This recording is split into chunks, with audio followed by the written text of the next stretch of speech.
కొనుగోలు కేంద్రాలు లేకపోవడం వల్ల వాళ్ళకు తడిచిపోయిన ధాన్యాన్ని వీళ్ళు దళారులు ఏం చేస్తారంటే తక్కువ రేటు కొంటున్నారు. ఇప్పుడు ప్రభుత్వమే ఇంతకుముందు మొక్కజొన్న కొనుగోలు కేంద్రాలు ఏర్పాటు చేసింది. కాబట్టి ఖచ్చితంగా ఇంతకుముందు మేము ఫైట్ చేసినాం సార్ బాగా. మొక్కజొన్న కొనుగోలు కేంద్రాలు ఖచ్చితంగా ఈ ప్రాంతంలో ఏర్పాటు చేయాలి. మొన్న వర్షాలకు కూడా ఈ ప్రాంతంలో బాగా వర్షాలు పడినాయి సార్. మొత్తం పంటలంతా కూడా నాశనం అయిపోయింది. అధికారులు ఎక్కడ ఏ రైతు నష్టపోయారు అనేది ఇంతవరకు కూడా మీకు క్లుప్తంగా సమాచారం ఇవ్వాలి. వాస్తవం అది. ఈ మొన్న జరిగినటువంటి వర్షాల్లో నందికొట్టు నియోజకవర్గంలో భారీ వర్షాలు పడినాయి. పచ్చిమిర్చి రైతులు అయితే తీవ్రంగా మీరు రోడ్డు మీద పోతే చూడండి, మొత్తం కుళ్ళిపోయి పచ్చిమిర్చి అంతా కూడా పనికి రాకుండా అయిపోయింది. కాబట్టి వాళ్ళ నష్టపరిహారం కోసం వాళ్ళు అప్లై చేసుకున్నారు. వాళ్ళకి ఏ ఎకరా ఎంత అనేటువంటిది పూర్తి సమాచారం అది మన ఆర్ఎస్కేలు ఉన్నాయి కదా, అక్కడ డిస్ప్లే చేస్తారు కదా. చేయలేదు సార్, అది కూడా చేయలేదు. మేము అడిగినాం సార్, ఏడీ గారిని కూడా అడిగాము.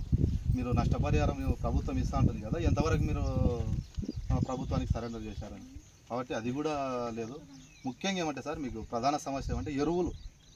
ఇప్పుడు మనకి యూరియా కానీ డిఏపి కానీ ఈ నియోజకవర్గంలో మీరు రైతు సేవా కేంద్రాలు ఉన్నాయి కదా, చూడండి ఎక్కడ కూడా అందుబాటులో లేదు ఎరువులు. మనం ఊకే పేరుకు అవి కేంద్రాలుగా ఉన్నాయి కానీ ఒక్క బస్తా ఎరువు లేకపోవడం వల్ల ఉన్నాయి సార్. సొసైటీలో దొరకడం లేదు సార్.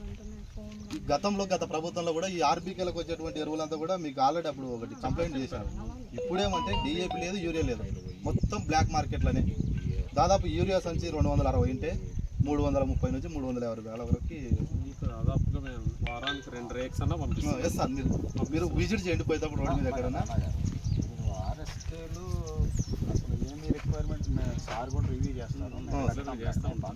లేదనేటువంటి మీకు ఎందుకంటే ఇప్పుడు ప్రజెంట్ అవసరం కాబట్టి దగ్గర 1900 ఆల్మోస్ట్ మీకు చాలా పంపిస్తూనే ఉన్నాం. చాలా సఫిషియెంట్ స్టాక్ ఉంది యూరియా. ఇప్పుడు డిఏపి అనుకోండి, అచ్చంగా డిఏపి కోసం మీరు ఎదురు చూడక్కర్లా. కాంప్లెక్స్ గోల్డ్ అని ఉన్నాయి, దానికి ఆల్టర్నేట్ ఉంది, యూరియాకి ఆల్టర్నేట్. అవి ఎక్కడ పోతున్నాయి అయితే తెలియదు కానీ రైతులకైతే జిల్లాలోనే ఉన్నాయి. మేము పర్సూ చేస్తాం, తొందరగా పంపించండి. ఇంకోటి షాపులలో ఒక్కొక్క బస్తా మీద 50 నుంచి 100 రూపాయల వరకు ఎక్కువ తీసుకుంటున్నారు సార్. మీరు ఒకసారి చెక్ చేయండి మీకు, ఎందుకంటే మేము ప్రూఫ్గా చెప్తున్నాం కాబట్టి చెప్తున్నాం. చెప్తాను. అదేవిధంగా ఇంతకుముందు గత ప్రభుత్వం టీడీపీ ప్రభుత్వంలో రైతులకు యంత్ర పరికరాలతో పాటుగా స్ప్రింక్లర్లు తర్వాత పైప్స్ 90% సబ్సిడీ మీద ఇచ్చింది గత 5 సంవత్సరాల పరిపాలనలో. కానీ 6 సంవత్సరాల నుంచి ఎక్కడ కూడా రైతులకు సబ్సిడీ కింద లేదు. ఇక్కడనే పక్కన జైన్ కంపెనీలో వాళ్ళు పైప్స్ అంతా కూడా సబ్సిడీ డబ్బులు కట్టక వాళ్ళు డబ్బులు ఇస్తేనే పైపులు ఎత్తేటువంటి పరిస్థితి ఉన్నది. కాబట్టి ఇది ప్రధాన, ఎందుకంటే యంత్రాలు ట్రాక్టర్లు కానీ మైక్రో ఇరిగేషన్ సంబంధించి ఇంతకుముందు గ్రూప్లకు ఇస్తున్నారు సార్. అలాంటిది వద్దు సార్, దయచేసి గ్రూప్లకు లేకుండా వ్యక్తిగతంగా రైతు ఎవరైతే ఉన్నారో వారికి డైరెక్ట్ యంత్రాలు ఇవ్వండి సార్. ట్రాక్టర్ కానీ లేకపోతే ఇంకా గతంలో ఇచ్చారు కదా సార్. ఇవల్ల నేను చెప్పేటివన్నీ కూడా రైతుల సమస్యలే. కొంచెం మీరు ఈ వల్ల కూడా టేకప్ చేసి గవర్నమెంట్కి రెఫర్ చేస్తారనేటువంటి చేస్తున్నా సార్. మా వినతి పత్రం కూడా చదవండి, ఖచ్చితంగా ఆ సమస్యలను మీరు పరిష్కారం చేయండి సార్. నకిలీ విత్తనాలకు అడ్డగా నందికొట్కూరు ఉంటుంది ఇంతకుముందు నుంచి కూడా. అలాంటిది లేకుండా ఒక్కసారి చర్యలు తీసుకోండి. బాగానే ఉందంటే ఇప్పుడు వర్షాలు బాగున్నాయి సార్ ఈ సంవత్సరం.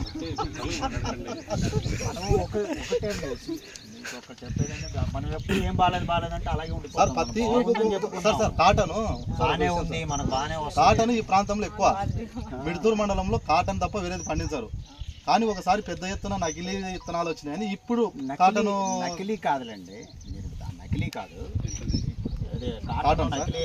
పింక్ బోల్వామ్ అనేది ఇంతకుముందు వచ్చేది కాదు, ఇప్పుడు ఎక్కువైందని రెగ్యులర్గా మనం 2014 ఎందుకు సార్ మన నంద్యాల ఎంపీ మొత్తం పోజా బ్రహ్మాందరెడ్డి మొత్తం ఇదే నకిలీ విత్తనాలు ఈ జిల్లాలో ఎవరు రానియకుండా మొత్తం అతన్ని అమ్మి రైతులంతా కూడా మోసం చేసేటువంటి పని మీకు. ఎందుకంటే అతని మీద ధర్నాలు కూడా చేసినాం ఏడీ ఆఫీస్ ముందర, కలెక్టర్ ఆఫీస్ ముందర.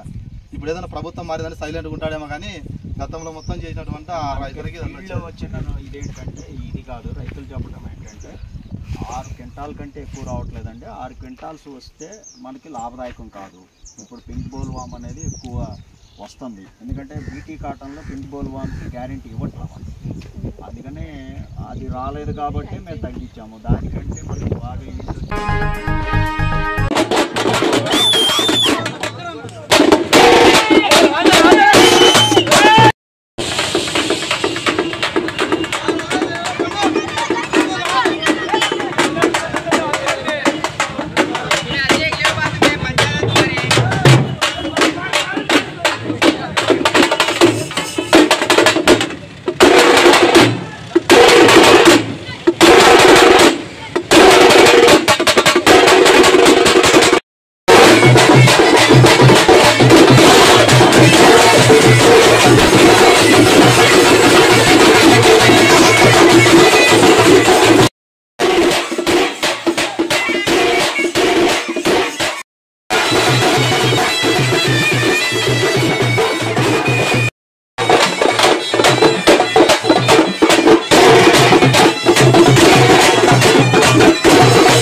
أعوذ بالله من الشيطان بسم الله الرحمن الرحيم إن الله وملائكته على النبي عليه الصلاة والسلام تسليما اللهم صل على بيت النبي شاري ما مشار بي جو ولا شيطان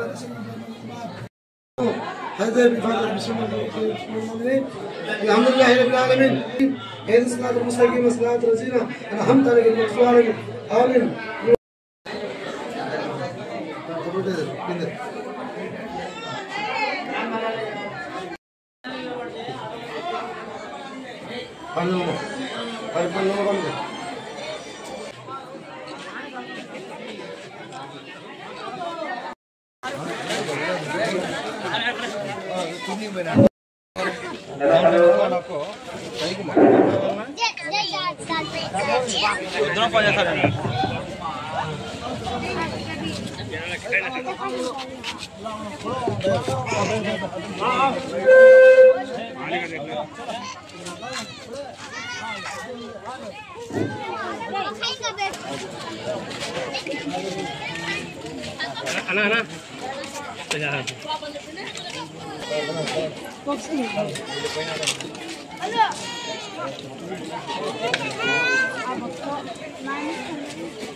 అన్న ఇది చూడన్నా ఒక్కసారి అట్లా పడుతుంది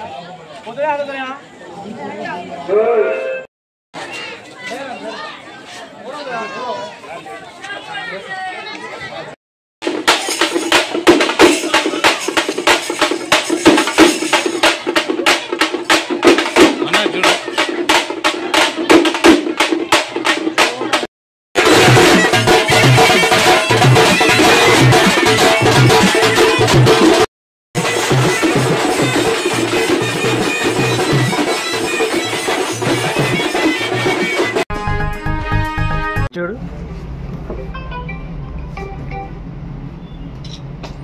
మనకంతా నూరు పోయింరా చూడు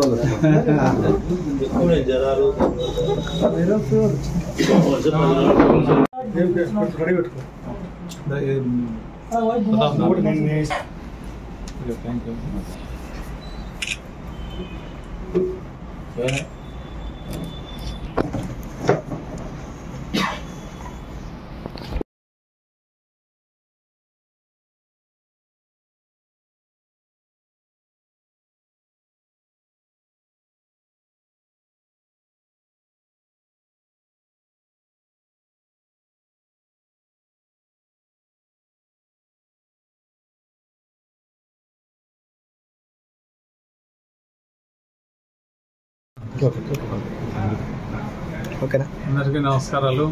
ఈరోజు మన రాష్ట్ర ముఖ్యమంత్రి గారు నారా చంద్రబాబు నాయుడు గారు పార్టీకి కృషి చేసి అభ్యర్థుల విజయాన్ని కృషి చేసేందుకు గాను నాకు గుర్తించి గతంలో రాష్ట్ర కార్యదర్శి ఇవ్వడం జరిగింది. ఇప్పుడు నన్ను మార్కెట్ డైరెక్టర్గా రాష్ట్ర డైరెక్టర్గా నియమించడం జరిగింది. కాబట్టి ముఖ్యమంత్రి గారికి ధన్యవాదాలు తెలియజేస్తున్నాను. అలాగే లోకేష్ బాబు గారికి, మంత్రివర్యులు ఫరూక్ గారికి, మా మిత్రులకు, శ్రేయోభిలాషులకు అందరికీ ధన్యవాదాలు తెలియజేస్తున్నా.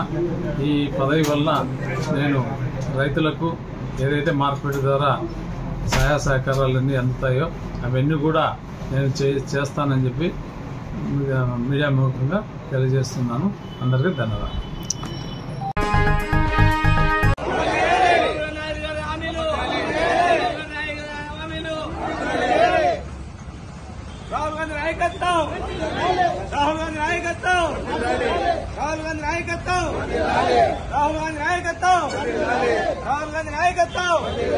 సోనియా గాంధీ నాయకత్వం,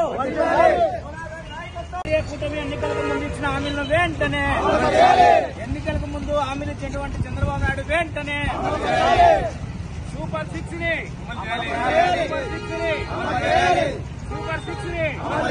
కూటమి ప్రభుత్వం ఇచ్చిన హామీలను రాహుల్ గాంధీ గారి నాయకత్వం, రాహుల్ గాంధీ గారి నాయకత్వం. జై కాంగ్రెస్, జై కాంగ్రెస్.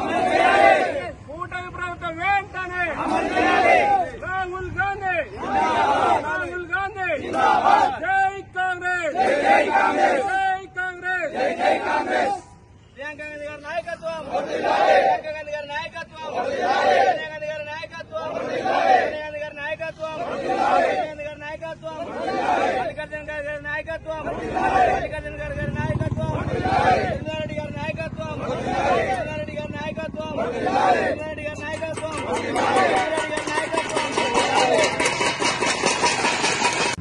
బీజేపీ ఎన్నికల కంటే ముందు సూపర్ 6 పథకాలని చెప్పి ప్రజలకు హామీ ఇవ్వడం జరిగింది. ఒకే ఒక పథకం ఈ 100 రోజుల్లో అమలు చేసి, అది ఏ పథకం అంటే పింఛన్ పథకం. అది ఒక్కటి మాత్రమే అమలు చేసి మిగతా 5 పథకాలు మర్చిపోయిన ప్రభుత్వం ఇది మంచి ప్రభుత్వం కాదని చెప్పి ఈరోజు నిద్రపోతున్న ప్రభుత్వాన్ని ఏదైతే 6 పథకాలు ఇచ్చి మీరు ఈరోజు ఎన్నికల కంటే ముందు ప్రజలకందరికీ ఎన్నో హామీలు ఇచ్చారు. ఆ హామీలు నెరవేర్చకుండా ఈరోజు ఇంటింటి కార్యక్రమం పేరుతో మంచి ప్రభుత్వం అని చెప్పి స్టిక్కర్ అతికిస్తున్నారు. ఇది మంచి ప్రభుత్వం కాదు, ఇది మర్చిపోయిన ప్రభుత్వం అని చెప్పి ఈరోజు తాళి బజావో అని చెప్పి ఆంధ్రప్రదేశ్ కాంగ్రెస్ కమిటీ అధ్యక్షుడు శైమలమ్మ గారు ఈరోజు పిలుపునివ్వడం జరిగింది. ప్రతి కలెక్టరేట్ దగ్గర కాంగ్రెస్ పార్టీ ఆధ్వర్యంలో ఈ టీడీపీ, బీజేపీ, జనసేన ఎన్డీఏ కూటమి ప్రభుత్వాన్ని మేల్కొల్పడం కోసం తాళి బజావో అని చెప్పి కలెక్టరేట్ దగ్గర ఈరోజు ప్లేటు చెంచాతో ఈరోజు నిద్ర లేపుతామని చెప్పి కూడా తెలియజేస్తున్నాను. అదేవిధంగా ప్రభుత్వం ఒకటే గుర్తు చేస్తున్నాం, మీకు ఈరోజు అన్నదాత సుఖీభవ అని చెప్పి ప్రతి సంవత్సరానికి 20,000 రూపాయలు రైతులకు ఇస్తామని చెప్పారు. కనీసం మీరు ఇప్పటికి 3 నెలలు అయింది, 10 రూపాయలు కూడా ఇవ్వలేదు. అదేవిధంగా ఎస్సీ, ఎస్టీ, బీసీ, మైనార్టీ అందరికీ కూడా 50 ఏళ్లకే పింఛన్ పథకం అమలు చేస్తామని చెప్పారు. ఇంతవరకు అమలు చేయలేదు. తర్వాత యువకాలం పేరుతో నిరుద్యోగులకు నెలకు 3,000 రూపాయలు నిరుద్యోగ వృత్తి ఇస్తామని చెప్పారు. ఇంతవరకు అమలు కాలేదు. అదేవిధంగా తల్లి వందనం అని చెప్పి బడికి పోయే ప్రతి పిల్లోని కూడా ఇంట్లో ఎంతమంది పిల్లలు చదువుకుంటుంటే వాళ్ళందరికీ కూడా 15,000 రూపాయలు ఇస్తామని చెప్పి ఈరోజు మాట మార్చారు, మర్చిపోయినారు. అదేవిధంగా ఎస్సీ, ఎస్టీ, బీసీ, మైనార్టీ మహిళలే కాకుండా అందరి మహిళలకు కూడా 19 సంవత్సరాలు నిన్న ప్రతి ఒక్క మహిళకు కూడా దాదాపు 15,000 రూపాయలు నెలకి ఇస్తామని చెప్పి చెప్పడం జరిగింది. అది మర్చిపోయారు. ఉచిత బస్ అన్నారు మహిళలకు అందరికీ కూడా. మహిళల ఓట్లని దోచుకొని ఇప్పటికి 3 నెలలు అయింది. ఉచిత బస్సు లేదు, కనీసం మహిళల గురించి పట్టించుకునే నాదుడు కూడా లేడు. అదేవిధంగా గ్యాస్ సిలిండర్లు మహిళలకు 3 సిలిండర్లు ఫ్రీ ఇస్తామని చెప్పారు. వాటి గురించి కూడా ఊసలేదు. ఇవన్నీ గుర్తు చేస్తూ ఈరోజు కలెక్టర్ ఆఫీస్ దగ్గర, ఈరోజు నంద్యాల కలెక్టర్ ఆఫీస్ దగ్గర నంద్యాల పార్లమెంట్ జిల్లా కాంగ్రెస్ కమిటీ, అదేవిధంగా నంద్యాల పట్టణ కాంగ్రెస్ కమిటీ ఆధ్వర్యంలో ఈరోజు నిరసన తెలియజేస్తూ ఈరోజు తాళి బజావో అని చెప్పి ఈరోజు నిద్రపోతున్న ప్రభుత్వాన్ని మేల్కొల్పడం కోసం వాళ్ళు ఇచ్చినటువంటి హామీలను గుర్తు చేస్తూ ఈరోజు నిరసన కార్యక్రమం చేపడుతున్నాం. త్వరలో ముఖ్యమంత్రి చంద్రబాబు నాయుడు గారు వెంటనే స్పందించి ఈ పథకాలు ఏవైతే చెప్పారో, ఏదో 4 సంవత్సరాలకో 3 సంవత్సరాల తర్వాత మేము అమలు చేస్తామంటే ప్రజలు చూస్తూ ఊరుకున్నారు. ప్రజల తరఫున కాంగ్రెస్ పార్టీ పోరాటం చేస్తుంది. వెంటనే ఈ అమలును ఏవైతే హామీ ఇచ్చారో హామీలను వెంటనే అమలు చేయాలని చెప్పి కూడా మేము కాంగ్రెస్ పార్టీ డిమాండ్ చేస్తుంది. చంద్రబాబు గారు గతంలో జగన్మోహన్ రెడ్డి తప్పులు మీరు చేయకుండా వెంటనే ఉద్యోగస్తులకైతే ఏ హామీలు ఇచ్చారో, బీసీ, ఎస్సీ, ఎస్టీ మైనార్టీలకు అయితే హామీలు ఇచ్చారో, సామాన్య ప్రజలకైతే హామీలు ఇచ్చారో అవి వెంటనే అమలు చేయండి. అమలు చేయకుండా ఏదో ఎన్నికల కంటే ముందు 1 సంవత్సరం ముందో లేదా 2 సంవత్సరాల ముందో ఇవి అమలు చేస్తామంటే మేము కాంగ్రెస్ పార్టీ ప్రజల తరఫున మేము ఖచ్చితంగా పోరాటం చేస్తాం, మేల్కొల్పుతాం. ప్రభుత్వం నిద్రపోతున్న ప్రభుత్వాన్ని కూడా ఎమ్మెల్యేలు, ఎంపీలు కూడా మీరు కూడా మీ ముఖ్యమంత్రిని ప్రశ్నించండి. ఎందుకంటే ఎన్నికల్లో తిరిగి ఈ 6 పథకాలు మేము అమలు చేస్తామని చెప్పి ఓట్లు వేయించుకున్నారు ఎమ్మెల్యేలు, ఎంపీలు. మళ్ళీ ఈ రోజు చంద్రబాబు నాయుడు అడగండి, 100 రోజుల్లో ఒకే ఒక పథకం మనం అమలు చేశాం, మిగతా 5 పథకాలు ఎందుకు అమలు చేయాలని చెప్పి మీరు ఎమ్మెల్యేలు, ఎంపీలు ముఖ్యమంత్రిని ప్రశ్నించండి. అదేవిధంగా ఈ రోజు ఎన్డీఏ కూటమి ఈరోజు సంకీర్ణ ప్రభుత్వం కేంద్రంలో ఉంది. ఈ రాష్ట్రానికి ప్రత్యేకంగా సాధించడంలో చంద్రబాబు నాయుడు విఫలమవుతున్నాడు, జనసేన వణుకలని విఫలమవుతున్నాడు. అదే బీజేపీ ఉన్నటువంటి ప్రభుత్వం ఈరోజు రాష్ట్రంలో రాయలసీమ ప్రాంతంలో రైతులు అల్లాడిపోతున్నారు. కనీసం రాయలసీమ ప్రత్యేక ప్యాకేజ్ ఇచ్చే పరిస్థితి కూడా లేదు. మళ్ళీ ఎందుకు మీరు కేంద్రాన్ని ప్రశ్నించలేకపోతున్నారని చెప్పి కూడా చంద్రబాబు నాయుడిని, అదేవిధంగా కూటమి ప్రభుత్వాన్ని కూడా మేము హెచ్చరిస్తామని చెప్పి కూడా తెలియజేస్తున్నాం.